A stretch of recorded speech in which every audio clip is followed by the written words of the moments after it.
ಯೇಸು ಸ್ವಾಮಿ ಆ 2 ಮೀನುಗಳನ್ನು 5 ರೊಟ್ಟಿಗಳನ್ನು ದೇವರ ಕಡೆಗೆ ಎತ್ತುತ್ತಾ ಕೃತಜ್ಞತಾ ಸ್ತೋತ್ರವನ್ನು ಸಲ್ಲಿಸಿ ಆ ಮರುಗಿದ ಹೃದಯದಿಂದ ಪ್ರಾರ್ಥಿಸಿದಾಗ, ದೇವರಿಗೆ ಕೃತಜ್ಞತೆಯನ್ನು ಸಲ್ಲಿಸಿದಾಗ ಆ 5 ರೊಟ್ಟಿ 2 ಮೀನು 5,000ಕ್ಕಿಂತಲೂ ಹೆಚ್ಚು ಜನರು ಅದನ್ನು ತಿಂದು ತೃಪ್ತರಾಗುವಂತೆ ದೇವರು ಒಂದು ಅದ್ಭುತವನ್ನು ಮಾಡಿದರು ಪ್ರಿಯರೇ.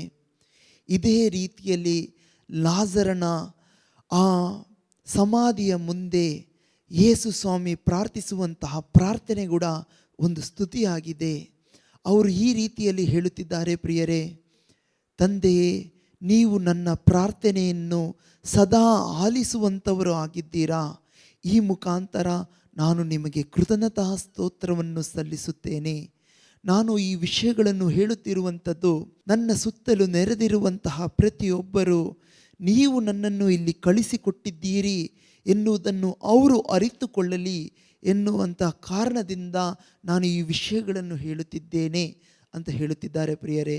ಅಂದರೆ ಅವರ ಮೂಲ ವಿಷಯ ಅವರು ತಂದೆ ಹತ್ರ ಸಲ್ಲಿಸುವಂಥದ್ದು ಕೃತಜ್ಞತೆ ಆಗಿದೆ ಪ್ರಿಯರೇ, ಸ್ತುತಿ ಆಗಿದೆ ಪ್ರಿಯರೇ. ಹಾಗೂ ಬೇರೆ ಎಲ್ಲ ವಿಷಯಗಳು ಇತರರು ಅರಿತುಕೊಳ್ಳಬೇಕು, ನನ್ನನ್ನು ಕಳಿಸಿಕೊಟ್ಟದ್ದು ಜೀವ ಸ್ವರೂಪಿಯಾದ ಸರ್ವೇಶ್ವರ ಸ್ವಾಮಿ ತಂದೆ ದೇವರಾಗಿದ್ದಾರೆ ಎನ್ನುವಂಥ ಒಂದೇ ವಿಷಯಕ್ಕೆ ಬೇರೆ ಅನೇಕ ವಿಷಯಗಳನ್ನು ಅವರು ಹೇಳುತ್ತಿದ್ದಾರೆ. ಆದರೆ ಮೂಲ ಕಾರ್ಯವು ಅವರು ದೇವರನ್ನು ಸ್ತುತಿಸುತ್ತಿದ್ದಾರೆ. ಅವರು ಮನಮರುಗಿ ಅದಕ್ಕಿಂತ ಮುಂಚೆ ಈ ಮಾತುಗಳನ್ನು ಹೇಳುವ ಮುಂಚೆ ಅವರು ಕಣ್ಣೀರನ್ನಿಟ್ಟರು. ಲಾಜರನ ಸಮಾಧಿಯ ಮುಂದೆ ಕಣ್ಣೀರನ್ನಿಟ್ಟರು. ದೇವರಲ್ಲಿ ನನ್ನ ಆತ್ಮೀಯರೇ, ನಾವು ಅನೇಕ ಸಾರಿ ಕಣ್ಣೀರನ್ನು ಸುರಿಸಿದ್ದೇವೆ ಪ್ರಿಯರೇ. ನಮ್ಮ ಹೃದಯವು ಗಾಯಗೊಂಡಾಗ, ನಮ್ಮ ಹೃದಯವು ಮರುಗಿದಾಗ ಕಣ್ಣಿನಿಂದ ನೀರು ಬರುತ್ತೆ ಪ್ರಿಯರೇ. ಅದರ ಅರ್ಥ ಯೇಸು ಸ್ವಾಮಿ ಪ್ರತಿಯೊಂದು ಸಂಭಾಷಣೆ ದೇವರ ಜೊತೆಗಾಗಿರಲಿ, ನೆರೆಯವರ ಜೊತೆಗಾಗಿರಲಿ, ಅವರು ಬಾಯಿಂದ ಬರುವಂಥ ಪ್ರತಿಯೊಂದು ಶಬ್ದವು ತನ್ನ ಹೃದಯದಿಂದ ಉಗಮವಾಗ್ತಿತ್ತು ಪ್ರಿಯರೇ, ತನ್ನ ಮನಸ್ಸಿನಿಂದ ಬರ್ತಿತ್ತು ಪ್ರಿಯರೇ. ಅದಕ್ಕೆ ಯೇಸು ಸ್ವಾಮಿ ಆಡುವಂತಹ ಪ್ರತಿಯೊಂದು ಮಾತಿನಲ್ಲೂ ಜೀವ ಮತ್ತು ಆತ್ಮವು ಹೊರಹೊಮ್ಮುತ್ತಿತ್ತು. ಜೀವ ಮತ್ತು ಆತ್ಮವು ಹೊರಹೊಮ್ಮುವಾಗ ಪ್ರಿಯರೇ, ಅಲ್ಲಿ ಅದ್ಭುತಗಳು, ಸೂಚಕ ಕಾರ್ಯಗಳು ಆಗುತ್ತೆ ಪ್ರಿಯರೇ. ಕೇವಲ ಲಾಜರನೇ ಹೊರಗೆ ಬಾ ಎನ್ನುವಂಥ 2-3 ಪದಗಳಿಗೆ ಸತ್ತು ಕೊಳೆತು ಹೋದಂತಹ ಲಾಜರನು ಸಮಾಧಿಯನ್ನು ಬಿಟ್ಟು ಹೊರಬರುತ್ತಿದ್ದಾನೆ ಪ್ರಿಯರೇ. ಇದು ಸ್ತುತಿಯ ಶಕ್ತಿ ಪ್ರಿಯರೇ. ನಾವು ಸ್ತುತಿಸುವಾಗ ಈ ಸಮರಿಯ ಸ್ತ್ರೀ ಹತ್ರ ಕೂಡ ಯೇಸು ಸ್ವಾಮಿ ಸ್ಪಷ್ಟವಾಗಿ ಹೇಳುತ್ತಿದ್ದಾರೆ, ದೇವರನ್ನು ಆರಾಧಿಸಬೇಕಾದರೆ ನೀವು ಜೆರುಸಲೇಮಿಗೆ ಆಗಲಿ ಇನ್ನಿತರ ಸ್ಥಳಕ್ಕಾಗಲಿ ಹೋಗೋದು ಅಗತ್ಯ ಇಲ್ಲ. ಆರಾಧಿಸಲು ಬಯಸುವಂಥವರು ಆತ್ಮದಿಂದಲೂ ಸತ್ಯದಿಂದಲೂ ಆರಾಧಿಸಬೇಕು ಪ್ರಿಯರೇ. ಯೇಸು ಸ್ವಾಮಿಯನ್ನು ಹಿಂಬಾಲಿಸುವವರ ಹೃದಯದಲ್ಲಿ ಜೀವ ಕೊಡುವಂತಹ ಬೆಳಕು ಇರುತ್ತೆ. ಅವರ ಹೃದಯದಿಂದ ಜೀವ ಜಲ ಹೊನಲು ಹೊನಲಾಗಿ ಹರಿಯುತ್ತೆ ಅಂತ ಹೇಳುತ್ತಿದ್ದಾರೆ ಪ್ರಿಯರೇ. ಸ್ತುತಿಸುವಾಗ ಶಕ್ತಿ ಹೊರಹೊಮ್ಮಬೇಕಾದರೆ ನಮ್ಮ ಜೀವನ ಯೇಸು ಸ್ವಾಮಿ ಹೇಳಿಕೊಟ್ಟಂತಹ ಮೌಲ್ಯಗಳಿಗೆ, ಸತ್ಯಗಳಿಗೆ ತಕ್ಕಂತೆ ಅನ್ವಯಿಸುತ್ತಿದ್ದೇನಾ ಎನ್ನುವುದು ಇದರ ಅಡಿಪಾಯವಾಗಿದೆ ಪ್ರಿಯರೇ. ಯೇಸು ಸ್ವಾಮಿಯ ಮೌಲ್ಯಗಳು, ಸತ್ಯಗಳು ನಮ್ಮ ಜೀವನದಲ್ಲಿ ನಾವು ಅನ್ವಯಿಸುತ್ತಾ ಬರುತ್ತಿದ್ದರೆ ಪ್ರಿಯರೇ, ನಮ್ಮ ಮಾತುಗಳು ವ್ಯರ್ಥವಾದಂತಹ, ಶೂನ್ಯವಾದಂತಹ ಮಾತುಗಳು ಆಗೋದಿಲ್ಲ ಪ್ರಿಯರೇ. ನಮ್ಮ ಬಾಯಿಂದ ಬರುವಂತಹ ಪ್ರತಿಯೊಂದು ಮಾತುಗಳು ಜೀವ ಮತ್ತು ಆತ್ಮವನ್ನು ತರುತ್ತೆ ಪ್ರಿಯರೇ. ಯೇಸುವೆ ಸ್ತೋತ್ರ, ಯೇಸುವೆ ವಂದನೆ, ಯೇಸುವೆ ಆರಾಧನೆ. Hallelujah, hallelujah, hallelujah. ದೇವರಲ್ಲಿ ನನ್ನ ಆತ್ಮೀಯರೇ, ನಮಗೆ ಅತಿ ಹೆಚ್ಚಾಗಿ ದೇವರನ್ನು ನಮ್ಮ ಜೀವನದಲ್ಲಿ ಬಯಸುವಂತಹ ಸಮಯ ಅಥವಾ ಗಳಿಗೆ ಯಾವಾಗಾಗಿದೆ ಪ್ರಿಯರೇ? ನಾವು ಅತಿಯಾಗಿ ನೊಂದುಕೊಂಡು ಬೇಸತ್ತಿರುವಾಗ, ಕಷ್ಟದಲ್ಲಿ, ನೋವಿನಲ್ಲಿ, ರೋಗದಲ್ಲಿ, ಸಾಲದಲ್ಲಿ ಇರುವಾಗ ನಾವು ಅತಿಯಾಗಿ ದೇವರು ನಮ್ಮ ಜೀವನದಲ್ಲಿ ಇರಬೇಕು ಎಂದು ಬಯಸುತ್ತೇವೆ ಪ್ರಿಯರೇ. ಇಂಥ ಗಳಿಗೆಯಲ್ಲಿ ದೇವರ ಸಾನ್ನಿಧ್ಯಕ್ಕಾಗಿ ನಾವು ಆತೊರೆಯುತ್ತೇವೆ ಪ್ರಿಯರೇ. ಆದರೆ ದೇವರ ವಾಕ್ಯವು ನಮಗೆ ಒಂದು ರಹಸ್ಯವನ್ನು ಬಯಲು ಮಾಡಿಕೊಡುತ್ತಿದೆ. ಕೀರ್ತನೆ 22:3 ಆದರೂ ದೇವ ನೀವಂತೂ ಪರಮ ಪೂಜ್ಯನು, ಇಸ್ರಾಯೇಲರ ಸ್ತುತಿಯ ಸಿಂಹಾಸನದಲ್ಲಿ ಆಸೀನನು. ದೇವರಲ್ಲಿ ನನ್ನ ಆತ್ಮೀಯರೇ, ಇಸ್ರಾಯೇಲರ ಸ್ತುತಿಯ ಸಿಂಹಾಸನದಲ್ಲಿ ದೇವರು ಇಳಿದು ಬರ್ತಾರೆ ಅಂತ ವಾಕ್ಯ ಸ್ಪಷ್ಟವಾಗಿ ನಮಗೆ ತಿಳಿಯಪಡಿಸುತ್ತಿದ್ದಾರೆ ಪ್ರಿಯರೇ. ನಮ್ಮ ಕಷ್ಟದ ಸಮಯದಲ್ಲಿ, ದುಃಖದ ವೇಳೆಯಲ್ಲಿ ನಾವು ನೊಂದುಕೊಂಡಿರುವಾಗ, ನಾವು ಸಾಲದಲ್ಲಿ, ರೋಗದಲ್ಲಿ, ನಿರಾಶೆಯಲ್ಲಿರುವಾಗ ಪ್ರಿಯರೇ, ಎಂದಾದರೂ ನಮ್ಮ ಜೀವನದಲ್ಲಿ ನಾವು ದೇವರನ್ನು ಸ್ತುತಿಸಿದ್ದೇವಾ ಪ್ರಿಯರೇ? ಅನೇಕ ಸಾರಿ ಯೋಬನ ಸ್ತುತಿ ಗೀತೆ ಅಂತ ನಾವು ಕೇಳಿದ್ದೇವೆ, ಹಾಡಿದ್ದೇವೆ ಕೂಡ. ಆದರೆ ನಮ್ಮ ಜೀವನದಲ್ಲಿ ಕಷ್ಟ ಸಂಕಷ್ಟಗಳು ಬರುವಾಗ ಪ್ರಿಯರೇ, ಇದನ್ನು ನಾವು ನೆನಪಿಗೆ ತಂದುಕೊಳ್ಳುತ್ತಿದ್ದೇವಾ ಪ್ರಿಯರೇ? ದೇವರು ಪವಿತ್ರಾತ್ಮ ಕೃಪೆಯಿಂದ ದಾವೀದನು ಸ್ಪಷ್ಟವಾಗಿ ಹೇಳುತ್ತಿದ್ದಾನೆ, ಇಸ್ರಾಯೇಲರ ಸ್ತುತಿಯ ಸಿಂಹಾಸನದಲ್ಲಿ ದೇವರು ಆಸೀನರಾಗಿರುತ್ತಾರೆ. ನಾವು ಆ ಕಷ್ಟದಲ್ಲಿ, ನೋವಿನಲ್ಲಿ ಮರುಗಿದ ಹೃದಯದಿಂದ ದೇವರನ್ನು ನಾವು ಸ್ತುತಿಸಿ ಕೊಂಡಾಡುವಾಗ ದೇವರು ಆ ಸ್ತುತಿಯಲ್ಲಿ ಇಳಿದು ಬರುತ್ತಿದ್ದಾರೆ ಪ್ರಿಯರೇ. ಕೊರಿಂಥಿಯರಿಗೆ ಬರೆದ 2ನೇ ಪತ್ರ 3ನೇ ಅಧ್ಯಾಯ 17ನೇ ವಾಕ್ಯದಲ್ಲಿ ಪೌಲ ಪವಿತ್ರಾತ್ಮ ಭರಿತನಾಗಿ ಪವಿತ್ರಾತ್ಮರ ಒಂದು ವಿಶೇಷ ಗುಣವನ್ನು ತಿಳಿಸಿಕೊಡುತ್ತಿದ್ದಾನೆ. ಎಲ್ಲಿ ದೇವರ ಆತ್ಮವಿದೆಯೋ ಅಲ್ಲಿ ವಿಮೋಚನೆ, ಬಿಡುಗಡೆ ಇದೆ ಅಂತ ಸ್ಪಷ್ಟವಾಗಿ ಪೌಲ ಪವಿತ್ರಾತ್ಮರ ಒಂದು ಸ್ವಭಾವವನ್ನು, ಗುಣವನ್ನು ತಿಳಿಸಿಕೊಡುತ್ತಿದ್ದಾನೆ. ದೇವರಲ್ಲಿ ನನ್ನ ಆತ್ಮೀಯರೇ, ಈ ಅನುಭವ ಪೌಲನಿಗೆ ಹೇಗೆ ಆಯಿತು ಪ್ರಿಯರೇ? ಪೌಲನು ಶುಭ ಸಂದೇಶದ ನಿಮಿತ್ತ ಪೌಲನನ್ನು, ಸಿಲಾಸನನ್ನು ಹೊಡೆದು ಕಾರಾಗೃಹದಲ್ಲಿ ಹಾಕಿದರು ಪ್ರಿಯರೇ. ಅವನನ್ನು ಕಾರಾಗೃಹದಲ್ಲಿ ಹಾಕುವಾಗ ಅವನ ಕೈಗಳನ್ನು, ಕೊರಳನ್ನು ಹಾಗೂ ಕಾಲುಗಳನ್ನು ಸಂಕೊಳೆಗಳಿಂದ ಸುತ್ತಿ ಕಟ್ಟಿದರು ಪ್ರಿಯರೇ. ಹಾಗೂ ಅವನನ್ನು ಕಾರಾಗೃಹದಲ್ಲಿ ಹಾಕಿ ಆ ಕಾರಾಗೃಹವನ್ನು ಬಂಧಿಸಿದರು ಪ್ರಿಯರೇ. ಇದನ್ನು ಸರಳವಾಗಿ ಹೇಳಬೇಕಾದರೆ, ಸಾಲದಲ್ಲಿರುವಂಥ ವ್ಯಕ್ತಿಗೆ ಒಂದು ಕ್ಯಾನ್ಸರ್ ರೋಗ ಬಂದರೆ ಎಂಥ ಪರಿಸ್ಥಿತಿಗೆ ಇಳಿದು ಬಿಡುತ್ತಾನೆ ಪ್ರಿಯರೇ. ಬಂಧನದ ಮೇಲೆ ಬಂಧನ, ಕಷ್ಟದ ಮೇಲೆ ಕಷ್ಟ. ಕಾರಾಗೃಹದಲ್ಲಿ ಹಾಕೋದನ್ನೋದೇ ಕಷ್ಟ ಪ್ರಿಯರೇ. ಅದರ ಮೇಲೆ ಅವನನ್ನು ಸಾಕಷ್ಟು ಹೊಡೆದಿದ್ದಾರೆ. ಹೊಡೆದು ಬಿಟ್ಟು ಕೈಗಳನ್ನು, ಕೊರಳನ್ನು, ಕಾಲನ್ನು ಕಠಿಣವಾದಂತಹ ಸಂಕೋಲೆಗಳಿಂದ ಅವನನ್ನು ಕಟ್ಟಿದ್ದಾರೆ ಪ್ರಿಯರೇ. ಅಷ್ಟು ಹೊಡೆದು ಗಾಯ ಮಾಡಿ ಕಟ್ಟಿ ಕಾರಾಗೃಹದಲ್ಲಿ ಮುಚ್ಚಿರುವಾಗ ಹೇಗೆ ನಿದ್ದೆ ಬರುತ್ತೆ ಪ್ರಿಯರೇ? ಪೌಲನು ತನ್ನ ಹಳೆಯ ಜೀವನವನ್ನು ಅವನು ಸ್ಮರಿಸಿಕೊಂಡಿರಬಹುದು. ನನ್ನ ಈ ಕೈಗಳಿಂದ, ನನ್ನ ಈ ಕರಗಳಿಂದ, ನನ್ನ ಈ ಜೀವನದಿಂದ ನಾನು ಎಷ್ಟು ವ್ಯಕ್ತಿಗಳನ್ನು ಹಾನಿ ಮಾಡಿದ್ದೇನೆ, ಎಷ್ಟು ಜನರ ಜೀವವನ್ನು ನಾನು ತೆಗೆದಿದ್ದೇನೆ ಎನ್ನುವುದನ್ನು ಅವನು ನೆನೆದಿರಬಹುದು. ಇಂದು ಅದೇ ಶುಭ ಸಂದೇಶಕ್ಕಾಗಿ, ಅದೇ ಯೇಸುವಿಗಾಗಿ ನಾನು ಈ ಕಷ್ಟ ಸಂಕಷ್ಟಗಳನ್ನು ಅನುಭವಿಸುವಾಗ ನನಗೆ ದೇವರಲ್ಲಿ ಕೃತಜ್ಞತೆಯನ್ನು ಸಲ್ಲಿಸುವಂಥ ಮನಸ್ಸು ಬರುತ್ತಿದೆ ಅಂತ ಅವನು ಅನಿಸಿರಬಹುದು ಪ್ರಿಯರೇ. ನಾನು ಮಾಡಿದಂಥ ತಪ್ಪುಗಳಿಗೆ ಒಂದು ಪ್ರಾಯಶ್ಚಿತ್ತವಾಗಿ, ನಾನು ಮಾಡಿದಂಥ ಅದೇ ಕಾರ್ಯಗಳಿಗೆ ಇಂದು ನಾನು ಅನುಭವಿಸುವಾಗ ದೇವರಿಗೆ ಕೃತಜ್ಞತೆ ಸಲ್ಲಿಸುವಂಥ ಮನಸ್ಸು, ದೇವರನ್ನು ನಿಮ್ಮ ಯೋಗ್ಯವಾದಂತಹ ಕಾರ್ಯಗಳಿಗಾಗಿ, ನಿಮ್ಮ ನಿಮಿತ್ತ ದೇವರೇ ನಿಮಗೋಸ್ಕರ ಈ ಕಷ್ಟವನ್ನು ಅನುಭವಿಸೋಕೆ ನನ್ನನ್ನು ನೀವು ಆರಿಸಿಕೊಂಡಿದ್ದೀರಲ್ಲ, ಇದನ್ನು ನನ್ನ ಜೀವನದಲ್ಲಿ ಅನುಮತಿಸಿದ್ದೀರಲ್ಲ ಎನ್ನುವಂಥ ಮನಸ್ಸಿನಿಂದ ಪೌಲನು, ಸಿಲಾಸನು ಅವರ ಕೈಗೆ, ಕಾಲುಗಳಿಗೆ ಹಾಕಿದಂಥ ಸಂಕೊಳೆಗಳನ್ನು ಒಡೆದು ಅದನ್ನು ತಟ್ಟುತ್ತಾ, ಶಬ್ದವನ್ನು ಮಾಡುತ್ತಾ ದೇವರನ್ನು ಸ್ತುತಿಸಿ ಕೊಂಡಾಡುತ್ತಿದ್ದಾರೆ ಪ್ರಿಯರೇ. ತನ್ನ ಗಾಯಗಳಲ್ಲಿ, ತನ್ನ ನೋವಿನಲ್ಲಿ, ತನ್ನ ಕೊರತೆಯಲ್ಲಿ, ತಾನಿದ್ದಂತಹ ಬಂಧನದ ಪರಿಸ್ಥಿತಿಯಲ್ಲಿ ಅವನು ದೇವರನ್ನು ಸ್ತುತಿಸಿ ಕೊಂಡಾಡುತ್ತಿದ್ದಾನೆ ಪ್ರಿಯರೇ. ಸ್ತುತಿಸುವಾಗ ಏನಾಗುತ್ತೆ ಪ್ರಿಯರೇ? ಆ ಸ್ತುತಿಯ ಸಿಂಹಾಸನದಲ್ಲಿ ದೇವರಾತ್ಮ ಇಳಿದು ಬರುತ್ತಿದ್ದಾರೆ. ದೇವರಾತ್ಮನ ಒಂದು ಗುಣ ಏನು? ಅವರು ಎಲ್ಲಿದ್ದಾರೋ ಅಲ್ಲಿ ವಿಮೋಚನೆ, ಬಿಡುಗಡೆ ಇದೆ. ನಾವು ಅನೇಕ ಸಾರಿ ಓದಿ ಕೇಳಿದ್ದೇವೆ ಪ್ರಿಯರೇ. ಪೌಲನು, ಸಿಲಾಸನು ಕಾರಾಗೃಹದಲ್ಲಿ ದೇವರನ್ನು ಸ್ತುತಿಸಿ ಕೊಂಡಾಡುವಾಗ ಭೂ ಕಂಪಿಸಿತು. ಅವನಿಗೆ ಕಟ್ಟಿದಂಥ ಸಂಕೊಳೆಗಳು ಕಳಚಿ ಬಿದ್ದವು. ಎಲ್ಲ ಕಾರಾಗೃಹದ ಸೆಲ್ಲುಗಳು ತೆರೆಯಲ್ಪಟ್ಟವು. ಅಂದರೆ ಏನು ಪ್ರಿಯರೇ? ಪೌಲನು ಸಿಲಾಸನು ಸ್ತುತಿಸುತ್ತಿರುವಾಗ ಇನ್ನಿತರ ಸೆಲ್ಲುಗಳಲ್ಲಿದ್ದಂತಹ ಆ ಬಂಧಿತರು ಕೂಡ ಅವರು ಸ್ತುತಿಸುವಂತಹ ಸ್ತುತಿಯನ್ನು ಆಲಿಸುತ್ತಿದ್ದರು. ಅವರ ಬಾಯಿಂದ ಹೊರಡುವಂತಹ ಪ್ರತಿಯೊಂದು ಸ್ತುತಿಯಲ್ಲಿ ಜೀವ ಮತ್ತು ಆತ್ಮವು ಹೊರಹೊಮ್ಮುತ್ತಿತ್ತು ಪ್ರಿಯರೇ. ಈ ಮುಖಾಂತರ ದೇವರ ಆತ್ಮ ಆ ಜೈಲಿನಲ್ಲಿ ಇಳಿದು ಬಂದಾಗ ಪ್ರಿಯರೇ, ಪೌಲನ ಸಿಲಾಸನ ಮಾತ್ರ ಇದು ಸೆಲ್ಲಲ್ಲ, ಅಲ್ಲಿ ನೆರೆದಿದ್ದಂತಹ ಪ್ರತಿಯೊಂದು ಸೆಲ್ಲುಗಳು ತೆರೆಯಲ್ಪಟ್ಟಿತು ಪ್ರಿಯರೇ.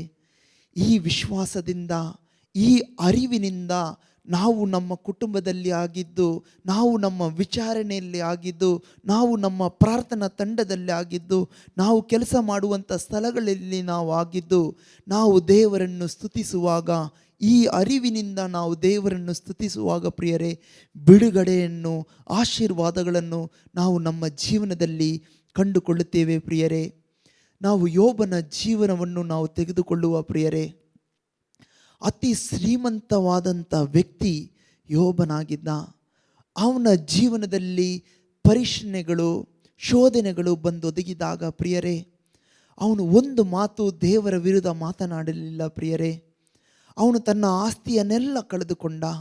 ಆ ನೋವಿನಲ್ಲಿದ್ದಾಗಲೇ ಇನ್ನೊಂದು ವಿಷಯವನ್ನು ಅವನು ಅರಿತುಕೊಳ್ಳುತ್ತಿದ್ದಾನೆ. ಅವನ ಸಂತತಿ ಎಲ್ಲರೂ, ಅವನ ಮಕ್ಕಳೆಲ್ಲರೂ ಭೂಕಂಪಿಸಿದಾಗ ಮನೆ ಕುಸಿದು ಎಲ್ಲರೂ ಸತ್ತು ತೀರಿ ಹೋಗಿದ್ದಾರೆ ಎಂದ. ಇಂಥ ಭಾರವಾದ ನೋವಿನಲ್ಲಿ ಅವನು ಇರುವಾಗ ಪ್ರಿಯರೇ, ಅವನಿಗೆ ಮಾರಕವಾದ ರೋಗ ಅಂಟಿಕೊಳ್ಳುತ್ತೆ, ಕುಷ್ಠ ರೋಗ ಅಂಟಿಕೊಳ್ಳುತ್ತೆ ಪ್ರಿಯರೇ. ಇಷ್ಟು ಕಷ್ಟದಲ್ಲಿ ಇರುವಾಗ ಆ ಕುಷ್ಠದಿಂದ ಹುಣ್ಣು ಬಂದು ಒಡೆದು ಹುಳಗಳು ಹೊರಗಡೆ ಬರ್ತಿದ್ದಾವೆ ಪ್ರಿಯರೇ.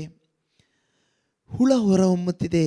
ಅವನು ಬೂದಿಯನ್ನು ತನ್ನ ಮೇಲೆ ಹಾಕಿಕೊಂಡು ಒಂದು ಕಟ್ಟಿಗೆಯನ್ನು ತೆಗೆದು ಅವನ ಶರೀರದಿಂದ ಹೊರಹೊಮ್ಮುತ್ತಿರುವಂಥ ಹುಳಗಳನ್ನು ಹೊರಗಡೆ ತೆಗೆದಿದ್ದಾನೆ ಪ್ರಿಯರೇ.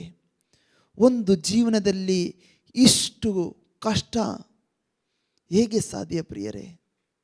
ಅತಿ ಶ್ರೀಮಂತನಾಗಿದ್ದಂಥ ವ್ಯಕ್ತಿ, ಎಲ್ಲವನ್ನು ಅತಿ ಹೆಚ್ಚಾಗಿ ಸಮೃದ್ಧಿಯಾಗಿ ಅನುಭವಿಸಿದಂಥ ವ್ಯಕ್ತಿ, ಇಂದು ಸಕಲವನ್ನು ಕಳೆದುಕೊಂಡು ತಾನು ಬದುಕಿರುವಾಗಲೇ ಸಾವನ್ನು ತನ್ನ ಶರೀರದಲ್ಲಿ ಅನುಭವಿಸುತ್ತಾ ಇರುವಾಗ ಪ್ರಿಯರೇ, ತನ್ನ ಜೀವನ ಸಂಗಾತಿ ಬಂದು ಹೇಳ್ತಿದ್ದಾರೆ, ಅವನ ಕಷ್ಟವನ್ನು, ಅವಳ ಕುಟುಂಬವನ್ನು ಕಳೆದುಕೊಂಡಂತಹ ನೋವಿನಿಂದ ಅವನ ಜೀವನ ಸಂಗಾತಿ ಬಂದು ಹೇಳ್ತಿದ್ದಾರೆ, ಇನ್ನೂ ದೇವರು ಅಂತ ಜೀವಿಸ್ತಿದೆಯಲ್ಲ, ಆ ದೇವರನ್ನ ಶಪಿಸಿ ಸತ್ತು ಹೋಗು, ಅದೇ ನಿನಗೆ ಲೇಸು. ಏನು ಪ್ರಿಯರೇ ಈ ಮಾತುಗಳ ಅರ್ಥ? ನಮಗೆ ಯಾರಾದರೂ ಮೇಲೆ ಕೋಪ ಬಂದಾಗ, ಯಾರಾದರೂ ನಮ್ಮ ವಿರುದ್ಧ ನಡೆದುಕೊಂಡಾಗ ನಾವು ನಮ್ಮ ಬಾಯ ಮುಖಾಂತರ ಪಾಪ ಮಾಡುತ್ತಿದ್ದೇವೆ ಪ್ರಿಯರೇ. ಅವರ ವಿರುದ್ಧ ನಾವು ಮಾತಾಡ್ತೇವೆ. ಕೆಲವೊಮ್ಮೆ ಕೆಟ್ಟು ಭಾಷೆಗಳಿಂದ ನಾವು ಅವರ ವಿರುದ್ಧ ನಮ್ಮ ಕೋಪವನ್ನು, ನಮ್ಮ ದ್ವೇಷವನ್ನು ಸಾಧಿಸುತ್ತೇವೆ ಪ್ರಿಯರೇ. ಅವರನ್ನು ಗಾಯಗೊಳಿಸುವಂತಹ ಮಾತುಗಳನ್ನು ಮಾತಾಡ್ತೇವೆ. ಇದೇ ಒಂದು ಅರ್ಥದಲ್ಲಿ ನೀನು ದೇವರ ವಿರುದ್ಧ ಮಾತಾಡುವಾಗ, ನಿನ್ನನ್ನು ಶಪಿಸಿ ನಿನ್ನನ್ನು ಇಷ್ಟು ಮಟ್ಟಿಗೆ ಕಠಿಣವಾಗಿ ಶಿಕ್ಷಿಸುವಂಥ ದೇವರ ವಿರುದ್ಧ ನೀನು ಎರಡು ಮಾತಾಡುವಾಗ ನಿನ್ನ ಮನಸ್ಸು ಸಾಂತ್ವನಗೊಳ್ಳುತ್ತೆ. ಆ ಶಾಂತಿಯಲ್ಲಿ ಸತ್ತು ಹೋಗ್ಬಿಡು, ಈ ಬದುಕು ನಿನಗೆ ಬೇಡ ಅಂತ ಹೇಳ್ತಿದ್ದಾಳೆ ಪ್ರಿಯರೇ. ಅದಕ್ಕೆ ಪ್ರತ್ಯುತ್ತರವಾಗಿ ಯೋಬ ಏನಂತ ಹೇಳ್ತಿದ್ದಾನೆ ಪ್ರಿಯರೇ? ಸಕಲವನ್ನು ದೇವರು ಕೊಟ್ಟರು, ಆ ಎಲ್ಲವನ್ನು ದೇವರು ತೆಗೆದುಕೊಂಡರು.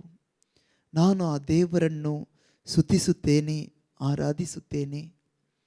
ದೇವರಲ್ಲಿ ನನ್ನ ಆತ್ಮೀಯರೇ, ಆ ಯೋಬನ ಜೀವನ ನೀವು ಕಾಣುವಾಗ ಆ ಹೆಂಡತಿ ಕೂಡ ಅವನ ಬಿಟ್ಟು ಹೋಗ್ತಾಳೆ.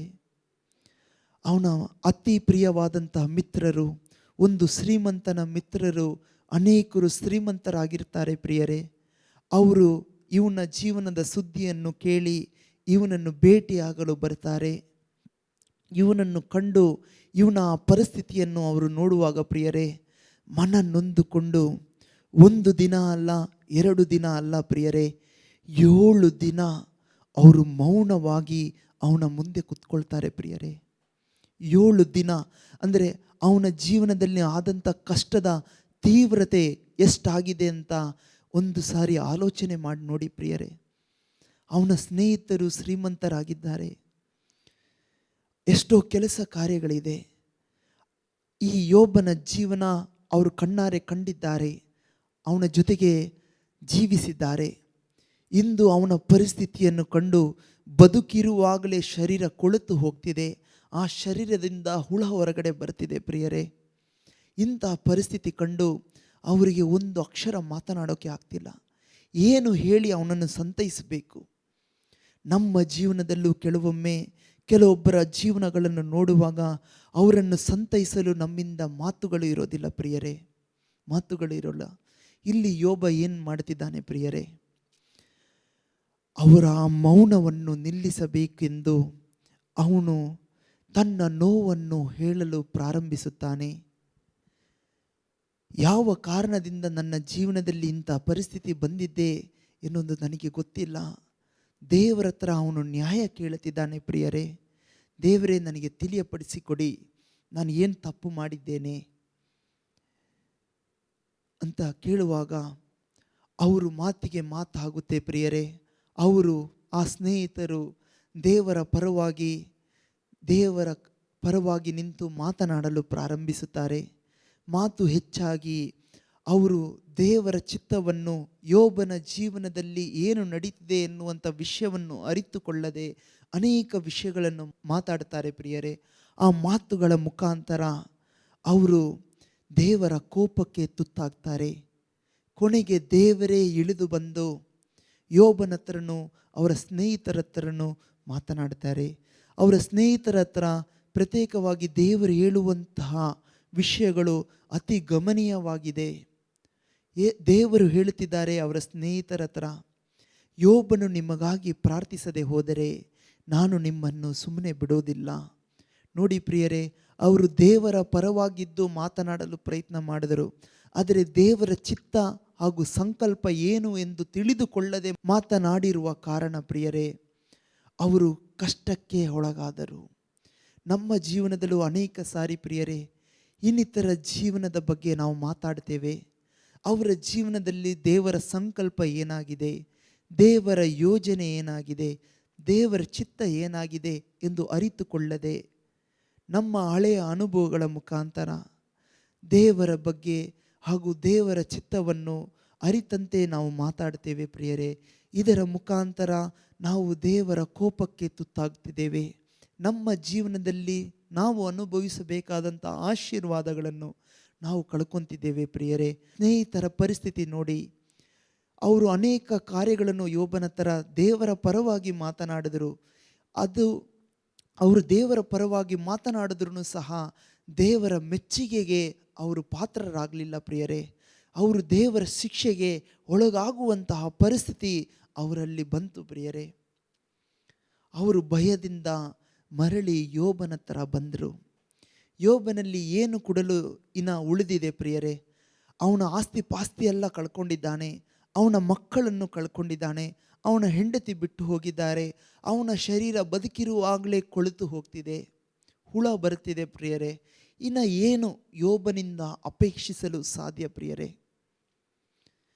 ಎಲ್ಲವೂ ಕಳೆದುಕೊಂಡು ಇನ್ನು ಏನು ಇಲ್ಲ ಅಂತ ಮಾನವನ ದೃಷ್ಟಿಯಲ್ಲಿ ನಾವು ಆಲೋಚನೆ ಮಾಡಿದ್ರೂ ಸಹ ಯೋಬನನ್ನು, ನಮ್ಮನ್ನು ಸೃಷ್ಟಿಸಿದ ದೇವರು ಹೇಳುತ್ತಿದ್ದಾರೆ, ಇನ್ನು ಒಳಿತು ನಿನ್ನಿಂದ ಹೊರಹೊಮ್ಮಲು ಇನ್ನೂ ಸಾಧ್ಯವಿದೆ, ಇನ್ನು ನಿನ್ನಿಂದ ಹೊರಹೊಮ್ಮಲು ಅನೇಕ ವಿಷಯಗಳು ಇದೆ ಅಂತ ದೇವರ ಮನಸ್ಸಿನಲ್ಲಿ ದೇವರು ಕಂಡಿದ್ದಾರೆ ಪ್ರಿಯರೇ. ಯೋಬನ ಥರ ಮರಳಿ ಆ ಸ್ನೇಹಿತರು ಬಂದಾಗ ದೇವರು ಅವರ ಹತ್ರ ಹೇಳಿರುವಂಥ ವಿಷಯ, ಯೋಬನು ನಿಮಗಾಗಿ ಪ್ರಾರ್ಥಿಸಿದರೆ, ಅಂದರೆ ಏನು ಇಲ್ಲ ಅಂತ ಅಂದ್ಕೊಳ್ಳುವಾಗಲೂ ದೇವರು ನಮ್ಮಲ್ಲಿ ಇನ್ನೂ ಇದೆ ಅಂತ ಹೇಳ್ತಿದ್ದಾರೆ ಪ್ರಿಯರೇ. ಯೋಬನಲ್ಲಿ ಏನಿತ್ತು ಪ್ರಿಯರೇ ಕೊಡೋಕೆ? ಮನಸಾರೆ ತನ್ನನ್ನು ನೋವಿಸಿದಂತಹ ತನ್ನ ಸ್ನೇಹಿತರು ಅವನನ್ನು ನೋಯಿಸುವ ಮುಖಾಂತರ ಅವನ ಶತ್ರುಗಳಂತೆ ಆಗಿಬಿಟ್ಟಿದ್ದರು. ಆದರೆ ಆ ಶತ್ರುವನ್ನು ಪ್ರೀತಿಸುವಂತಹ ಪ್ರೀತಿ ಯೋಬನ ಜೀವನದ ಮುಖಾಂತರ ನಾವು ಕಂಡುಕೊಳ್ಳುತ್ತಿದ್ದೇವೆ ಪ್ರಿಯರೇ. ಸಂತೈಸಲು ಬಂದಂಥ ವ್ಯಕ್ತಿಗಳು ಅವನನ್ನು ಇನ್ನೂ ಹೆಚ್ಚಾಗಿ ಗಾಯ ಮಾಡಿದರು ಪ್ರಿಯರೇ. ಆ ಗಾಯದ ಹೃದಯದಿಂದ ಜೀವ ಜಲ ಹೊರಹೊಮ್ಮುತ್ತಿದೆ ಪ್ರಿಯರೇ. ಶಾಪಕ್ಕೆ ಪಾಪಕ್ಕೆ ತುತ್ತಾದಂತಹ ಸ್ನೇಹಿತರಿಗಾಗಿ ಯೋಬನು ತಿಳಿದುಕೊಂಡಾಗ ದೇವರ ಚಿತ್ತ ಈ ಗಳಿಗೆಯಲ್ಲಿ ನಾನು ಅವರಿಗೆ ಪ್ರಾರ್ಥಿಸೋದಾಗಿದೆ ಎಂದು ಯೋಬನು ತಿಳಿದುಕೊಂಡಾಗ ಪ್ರಿಯರೇ, ಮನಸಾರೆ ಆ ಮುರಿದ ಹೃದಯದಿಂದ ಯೋಬನು ತನ್ನ ಸ್ನೇಹಿತರಿಗಾಗಿ ಪ್ರಾರ್ಥಿಸಿದ ಪ್ರಿಯರೇ. 42ನೇ ಅಧ್ಯಾಯ 10ನೇ ವಾಕ್ಯದಲ್ಲಿ ಯೋಬನು ತನ್ನ ಸ್ನೇಹಿತರಿಗಾಗಿ ಪ್ರಾರ್ಥಿಸಿದಾಗ ಅವನ ದುರ್ಸ್ಥಿತಿಯನ್ನೆಲ್ಲ ದೇವರು ನೀಗಿಸಿ ಅವನನ್ನು ಹಿಮ್ಮಡಿಯಾಗಿ ದೇವರು ಆಶೀರ್ವದಿಸಿದರು. ನೋಡಿ ಪ್ರಿಯರೇ, ಅವನು ಪ್ರಾರ್ಥಿಸುವ ಮುಂಚೆ ಅವನಿಗೆ ಗೊತ್ತಿದ್ದಿಲ್ಲ ದೇವರು ಅವನನ್ನು ಹಿಮ್ಮಡಿಯಾಗಿ ಆಶೀರ್ವದಿಸ್ತಾರೆ ಅಂತ. ಆದರೆ ಯೋಬನು ಒಬ್ಬ ನೀತಿವಂತನಾಗಿದ್ದ. ನಾವು ಕೂಡ ದೇವರು ಹೇಳಿದಂತೆ, ಯೇಸು ಹೇಳಿದಂತೆ ಆತ್ಮದಿಂದಲೂ ಸತ್ಯದಿಂದಲೂ ಜೀವಿಸಿದರೆ ಪ್ರಿಯರೇ, ನಾವು ನೀತಿಯುತವಾದ ಜೀವನವನ್ನು ಜೀವಿಸ್ತೇವೆ. ಎಲ್ಲ ಸಂದರ್ಭಗಳಲ್ಲೂ ದೇವರ ಮೆಚ್ಚುಗೆಗೆ ಪಾತ್ರವಾಗುವಂತಹ ಕಾರ್ಯಗಳನ್ನು ನಾವು ಮಾಡ್ತೇವೆ ಪ್ರಿಯರೇ. ಯೋಬನು ನೀತಿವಂತನಾದ ಕಾರಣ ಅವನು ಕಷ್ಟದಲ್ಲೂ ನೋವಿನಲ್ಲೂ ನಾಶದಲ್ಲೂ ಇದ್ದಾಗ ಅವನು ಇತರರಿಗೆ ಒಳಿತನ್ನು ಬಯಸಿದ ಪ್ರಿಯರೇ. ಶತ್ರುವನ್ನು ಪ್ರೀತಿಸುವಂತಹ ಪ್ರೀತಿ ಅವನಿಂದ ಹೊರಹೊಮ್ಮಿತು ಪ್ರಿಯರೇ. ಅವನ ಆ ಪ್ರಾರ್ಥನೆ ಮುಖಾಂತರ ಆ ಸ್ನೇಹಿತರ ಜೀವನವನ್ನು ದೇವರು ಆಶೀರ್ವದಿಸಿದರು, ಅವರ ಕುಟುಂಬವನ್ನು ದೇವರು ಆಶೀರ್ವದಿಸಿದರು ಪ್ರಿಯರೇ. ಅದು ಮಾತ್ರ ಅಲ್ಲ, ಇದರ ಮುಖಾಂತರ ಯೋಬನನ್ನು ಹಿಮ್ಮಡಿಯಾಗಿ ಆಶೀರ್ವದಿಸಿದರು. ನಮ್ಮ ಜೀವನದಲ್ಲೂ ಪ್ರಿಯರೇ, ನೀತಿಯುತವಾದ ಜೀವನ ನಮ್ಮ ಜೀವನದಲ್ಲಿ ಆಗಿದ್ದರೆ ನಮ್ಮ ಸುತ್ತಮುತ್ತಲಿರುವಂತಹ ಪ್ರತಿಯೊಬ್ಬರಿಗೂ ನಾವೊಂದು ಆಶೀರ್ವಾದವಾಗ್ತೇವೆ.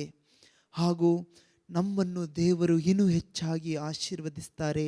ಅಬ್ರಹಾಮನಿಗೆ ದೇವರು ಕೊಟ್ಟಂತಹ ಒಂದು ವಾಗ್ದಾನ ಪ್ರಿಯರೇ, ನಿನ್ನ ಮುಖೇನ ನಾನು ಧರೆಯ ಕುಲದಲ್ಲಿರುವಂತಹ ಸಕಲ ಜನಾಂಗವನ್ನು ಆಶೀರ್ವದಿಸುತ್ತೇನೆ, ನಿನ್ನ ಮುಖೇನ ನಾನು ಆಶೀರ್ವದಿಸ್ತೇನೆ.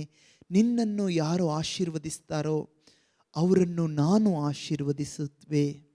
ಅಂದರೆ ಯೋಬನ ಮಿತ್ರರು ಪ್ರಿಯರೇ ದೇವರ ಮಕ್ಕಳಾಗಿದ್ದರು.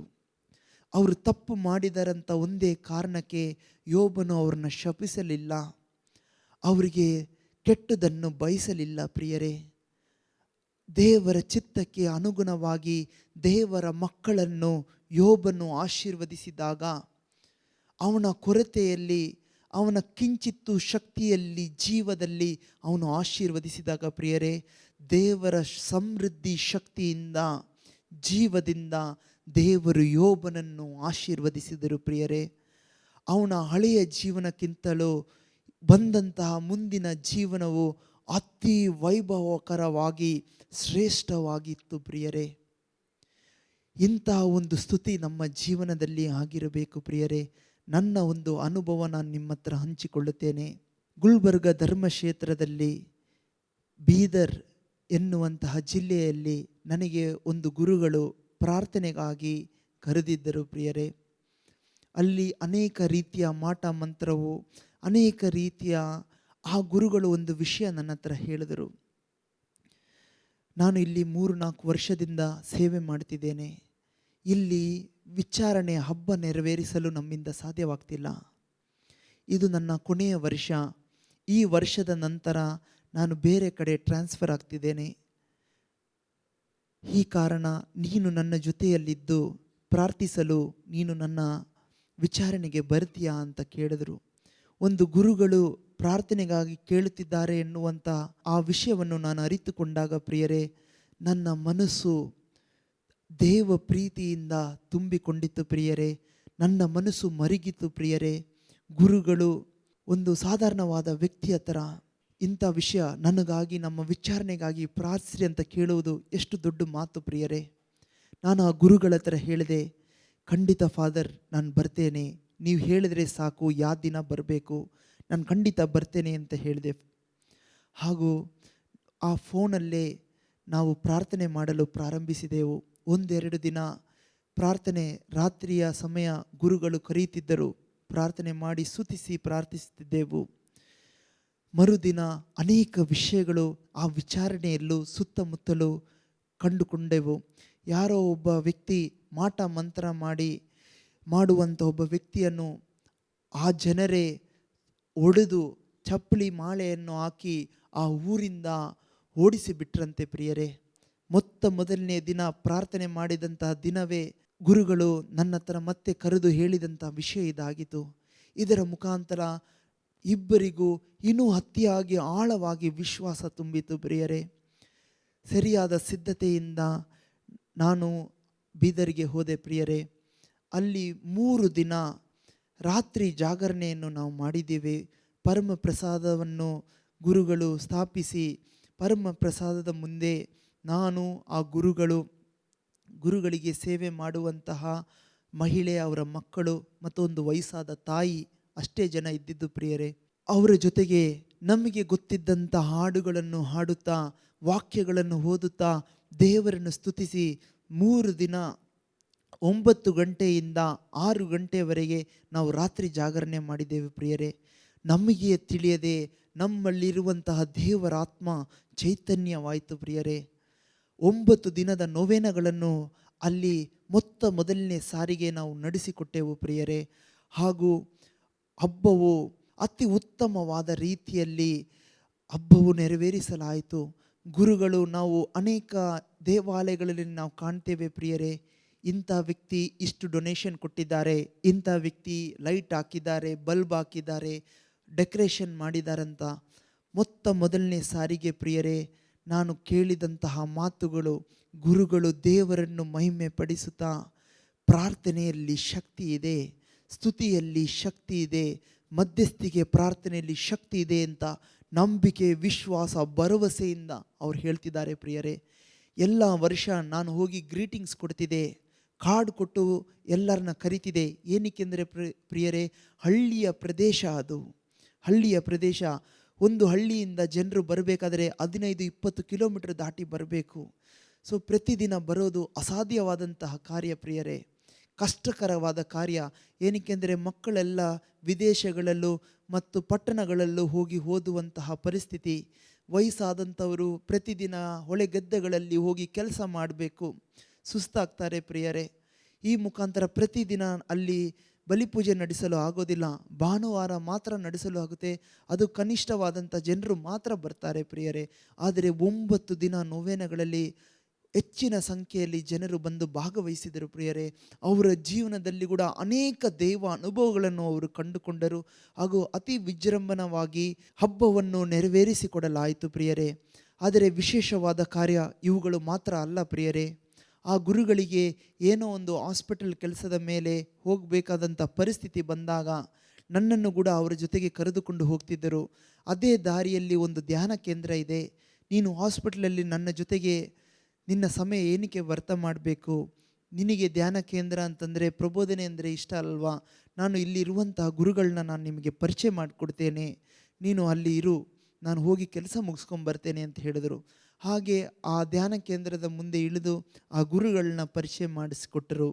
ಆ ಗುರುಗಳು ಕೂಡಲೇ ನೀನು ಪ್ರೀಚ್ ಮಾಡ್ತೀಯಪ್ಪ ಅಂತ ಕೇಳಿದರು. ಹೌದು ಸ್ವಾಮಿ ಅಂತ ಹೇಳಿದೆ. ಹಾಗಿದ್ರೆ ಈಗ ಒಂದು ಬ್ರದರ್ ಪ್ರೀಚ್ ಮಾಡ್ತಿದ್ದಾರೆ, ಇನ್ನೊಂದು 10-15 ನಿಮಿಷದೊಳಗೆ ಅವ್ರದ್ದು ಮುಗಿಯುತ್ತೆ, ನಂತರ ನೀನು ಇಂಥ ವಿಷಯದ ಬಗ್ಗೆ ಮಾತನಾಡು ಅಂತ ಹೇಳಿದರು ಪ್ರಿಯರೇ. ಅವರ ಶರದಿ ಮುಗ್ದ ನಂತರ ನಾನು ಹೋದಾಗ ಮೊದಲನೇ ಸಾರಿಗೆ ಆ ಧ್ಯಾನ ಕೇಂದ್ರಕ್ಕೆ ನಾನು ಕಾಲಿಡ್ತಿದ್ದೇನೆ. ಹಾಗೂ ಅಲ್ಲಿರುವಂಥ ಪ್ರತಿಯೊಬ್ಬರು ಹೊಸ ವ್ಯಕ್ತಿಗಳು, ನನಗೆ ಪರಿಚಯ ಇಲ್ಲದ ಜನರು. ಹೇಗೆ ನೇರವಾಗಿ ವಾಕ್ಯವನ್ನು ಸಾರುವುದು, ಅದಕ್ಕೆ ಮೊದಲು ಪೌಲನ ಮತ್ತು ಸಿಲಾಸನ ಬಗ್ಗೆ ಅವರು ಸ್ತುತಿಸಿದಾಗ ದೇವರು ಅವರ ಜೀವನದಲ್ಲಿ ಯಾವ ರೀತಿಯಲ್ಲಿ ಬಿಡುಗಡೆಯನ್ನು ಕೊಟ್ಟರು ಎನ್ನುವುದನ್ನು ತಿಳಿಸಿ ಪ್ರಾರಂಭಿಸುವ ಅಂತ ಆಲೋಚನೆ ಮಾಡಿ ಪೌಲ ಮತ್ತು ಸಿಲಾಸನ ಬಗ್ಗೆ 2-3 ವಿಷಯಗಳನ್ನು ಹೇಳಿ ಅವರನ್ನು ನಾನು ಭಾಷಾವರದಲ್ಲಿ ಸ್ತುತಿಸ್ತಾ ಪ್ರಾರಂಭಿಸುತ್ತೆ ಪ್ರಿಯರೇ. ನಾನು ಸ್ತುತಿಸಿ 4 ಸೆಕೆಂಡ್ಗಳು ಕೂಡ ಆಗಲಿಲ್ಲ ಪ್ರಿಯರೇ, ದಿಢೀರನೆ 2-3 ವ್ಯಕ್ತಿಗಳು ಅಲ್ಲಿ ಬಿದ್ದು ಬಿಟ್ಟರು ಪ್ರಿಯರೇ. ಹೇಗೆ ಬಿದ್ದರು ಪ್ರಿಯರೇ? ಕಾರಣ ಏನು? ಅವರಲ್ಲಿ ಅನಾರೋಗ್ಯ ಇರ್ಬೋದು, ಅವರಲ್ಲಿ ಯಾವುದಾದರೂ ರೀತಿಯ ಪೈಶಾಚಿಕ ಬಂಧನಗಳು ಇರ್ಬೋದು ಪ್ರಿಯರೇ, ಇಲ್ಲಾಂದರೆ ಅವ್ರಿಗೆ ಏನಾದರೂ ಸ್ವಸ್ಥತೆ ಬಿಡುಗಡೆ ಬೇಕಾಗಿರುತ್ತೋ ಪ್ರಿಯರೇ. ಏನು ಅದು ಏನೇ ಆಗಿರಲಿ, ನಾನು ಭಾಷಾವರದಲ್ಲಿ 3 ಸೆಕೆಂಡ್ ಪ್ರಾರಂಭ ಮಾಡಿದ್ದೀನಿ ಅಷ್ಟೇ ಪ್ರಿಯರೇ. ದೇವರ ಶಕ್ತಿಯು ನನ್ನ ಮುಖಾಂತರ ಅಲ್ಲಿ ನೆರೆದಿರುವಂಥ ಪ್ರತಿಯೊಬ್ಬರ ಮೇಲೆ ಇಳಿದು ಬಂತು ಪ್ರಿಯರೇ.